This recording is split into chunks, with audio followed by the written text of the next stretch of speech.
وہ مہینہ ہوگا۔ اللہ جل مجدہ قرآن مجید کے اندر ارشاد فرماتا ہے وَرَبُّكَ يَخْلُقُ مَا يَشَاءُ وَيَخْتَارُ۔ اے محبوب علیہ الصلوۃ والسلام، اے میرے پیارے رسول، میرے محبوب، میرے پیارے نبی، وَرَبُّكَ يَخْلُقُ مَا يَشَاءُ، تیرا رب پیدا کرتا ہے جو چاہتا ہے، جو اس کی مرضی ہے، وہ علی کل شیء قدیر ہے، اور کن فیکون اس کی شان ہے۔ تو فرمایا وَرَبُّكَ يَخْلُقُ مَا يَشَاءُ، تیرا رب پیدا کرتا ہے جو چاہتا ہے، وَيَخْتَارُ، ان میں سے جسے چاہتا ہے وہ پسند فرما لیتا ہے، چن لیتا ہے۔ ساری اس کی مخلوق ہے، خاکی بھی، ناری بھی، نوری بھی، اس کے علاوہ بھی وہی اپنی مخلوق کو جانتا ہے، اس کی مخلوق کتنی ہے۔ تو فرماتا ہے کہ میں اپنی مخلوق میں سے پیدا کرتا ہوں اور ان میں سے جسے چاہتا ہوں اسے پسند کر لیتا ہوں، اسے چن لیتا ہوں۔ اللہ جل مجدہ نے بے شمار ان گنت فرشتوں کو پیدا فرمایا، جس کے بارے میں خود ہی رب ارشاد فرماتا ہے کہ وَمَا يَعْلَمُ جُنُودَ رَبِّكَ إِلَّا هُوَ، میرے لشکر کو میں جانتا ہوں اور کوئی نہیں جانتا۔ زمین پر فرشتے، آسمانوں پر، اور اسی طرح تحت الثری ہر طرف فرشتے ہی فرشتے، رب ہی جانتا ہے کتنے اس کے فرشتے ہیں۔ تو تمام فرشتوں میں سے اللہ نے 4 فرشتوں کو مقرب فرمایا، چن لیا۔ کون کون سے؟ سیدنا پیارے جبریل امی، حضرت میکائیل علیہ السلام، حضرت اسرافیل علیہ السلام، اور حضرت اسرائیل علیہ السلام۔ تمام فرشتوں سے اللہ نے ان فرشتوں کو رتبہ عطا فرمایا، شان عطا فرمائی، ان کو رب نے چنا، انتخاب کیا ان کا۔ پھر ان میں سے، ان 4 میں سے ایک فرشتوں کو اللہ نے تمام فرشتوں پر سرداری دے دی، وہ سیدنا پیارے جبریل امی علیہ السلام ہیں، حضرت جبریل۔ تو اللہ نے جبریل کو سارے فرشتوں پر چنا اور پسند فرمایا۔ اب جبریل کو کیوں چنا؟ اس لیے کہ جبریل کا کام کیا تھا کہ اللہ کے نیک بندوں، اللہ کے پیاروں کے ساتھ اس کا واسطہ تھا۔ اللہ کے نبیوں کے پاس آتے تھے، اللہ کے نبیوں کا دیدار کرتے تھے، اللہ کے نبیوں کے ساتھ ہم کلام ہوتے تھے، اور جو نبیوں کے دشمن ہوتے تھے ان کو جبریل امین تباہ و برباد بھی کرتے تھے۔ تو اس لیے اللہ جل مجدہ نے جبریل امین کو تمام فرشتوں پر چنا اور تمام فرشتوں پر فضیلت عطا فرما دی۔ اور اسی طرح اللہ جل مجدہ نے 1,24,000 کم و بیش جتنے بھی پیغمبر رسول اللہ نے بھیجے، ان میں سے 4 رسولوں کو اللہ نے چن لیا۔ سیدنا ابراہیم علیہ السلام، سیدنا پیارے موسیٰ علیہ السلام، سیدنا پیارے عیسیٰ علیہ السلام، اور ہمارے نبی کریم حضرت محمد مصطفیٰ صلی اللہ علیہ وسلم۔ تو اللہ نے سب نبیوں سے ان 4 نبیوں کو چنا، ان 4 نبیوں کو فوقیت عطا فرمائی، رتبہ عطا فرمایا سب نبیوں پر۔ اور پھر ان 4 میں سے اللہ جل مجدہ نے ہمارے نبی کریم رؤوف رحیم، جو اللہ کا محبوب ہے، جو رحمت کل جہاں ہے، جو شفیع المذنبین ہے، اللہ جل مجدہ نے ہمارے نبی کریم کو سب نبیوں پر فوقیت عطا فرمائی، سب نبیوں سے افضل بنا دیا، اعلیٰ بنا دیا، رتبہ دے دیا۔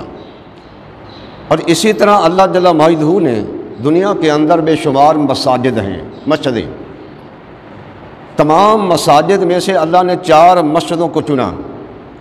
مسجد حرام، یعنی جو خانہ کعبہ کے ارد گرد ہے وہ مسجد حرام اسے کہتے ہیں، اور اسی طرح مسجد نبوی جو حضور علیہ السلام مدینۃ المنورہ کے اندر حضور کے روضہ کے ساتھ مسجد ہے، اور مسجد اقصی جہاں حضور علیہ السلام تشریف لے گئے اور نبیوں کو جماعت کرائی، اور مسجد طور سینا جہاں طور پر حضرت موسیٰ علیہ السلام رب سے ہم کلام ہوتے تھے، وہ مسجد ہے۔ تو ان 4 مسجدوں کو اللہ جل مجدہ نے تمام مسجدوں سے زیادہ فوقیت عطا فرمائی، رتبہ عطا فرمایا۔ اور ان 4 میں سے اللہ جل مجدہ نے مسجد حرام کو، یعنی جو کعبہ کے ارد گرد مسجد ہے، اس مسجد کو اللہ نے چن لیا، اس کو رتبہ عطا فرما دیا۔ اسی طرح حضرات محترم، دنوں میں سے اللہ نے، دن سارے دن اللہ ہی کے ہیں، لیکن تمام دنوں میں سے اللہ نے 4 دنوں کو چنا ہے، یعنی کہ عید الفطر کا دن، عید الاضحیٰ کا دن، یوم عاشوراء کا دن اور یوم عرفہ کا دن۔ 10ویں یوم عاشوراء یعنی 10ویں محرم کی، اور یوم عرفہ یعنی یہ 9ویں ذی الحج کی۔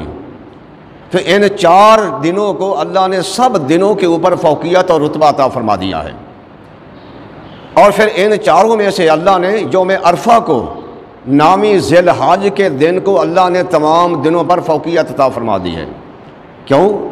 یوم عرفہ وہ 9ویں ذی الحج کا دن میدان عرفات جہاں سارے حاجی جاتے ہیں، وہاں اکٹھے ہوتے ہیں، جو بھی حاجی وہاں جائے گا اس کا حج قبول ہوگا، جو وہاں نہیں جائے گا اس کا حج بھی قبول نہیں ہوتا۔ وہ میدان عرفہ ہے 9ویں ذی الحج کو، وہ اس دن کو اللہ نے چن لیا۔ کیوں کہ ان کی نسبت جو تھی حضرت آدم علیہ السلام اور حضرت اماں حوا کے ساتھ اس کی نسبت ہے، کہ وہاں ان کی ملاقات ہوئی تھی، حضرت آدم علیہ السلام اور حضرت اماں حوا کی ملاقات وہاں ہوئی تھی، اور اس لیے اسے عرفات کہتے ہیں، ایک دوسرے کو پہچاننے کی جگہ۔ تو اللہ نے اس دن کو تمام دنوں کے اوپر فوقیت عطا فرمائی۔ اسی طرح حضرات محترم راتوں میں سے سب راتیں اللہ ہی کی ہیں، تمام راتوں میں اللہ نے 4 راتوں کو چنا، شب عید الفطر اور شب اپنا جمعہ اور شب قدر اور شب بارات۔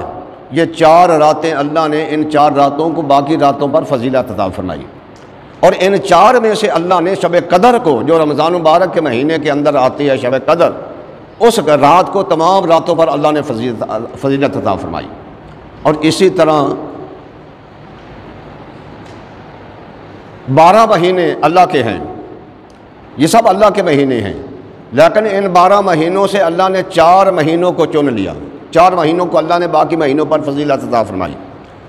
محرم کا مہینہ، رجب کا، شعبان کا اور رمضان مبارک کا مہینہ، ان 4 مہینوں کو اللہ نے باقی مہینوں پر فضیلت و رتبہ عطا فرمایا، لیکن ان 4 مہینوں سے ایک مہینوں کو اللہ نے سب پر فضیلت عطا فرما دی۔ وہ کون سا؟ وہ شعبان المعظم کا مہینہ ہے۔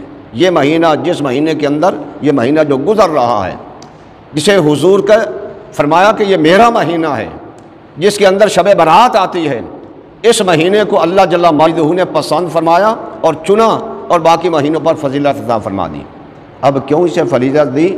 کہ اس کی نسبت جو تھی، اس کا تعلق جو تھا، وہ ہمارے اللہ کے محبوب کے ساتھ تھا، اللہ کے نبی کے ساتھ تھا۔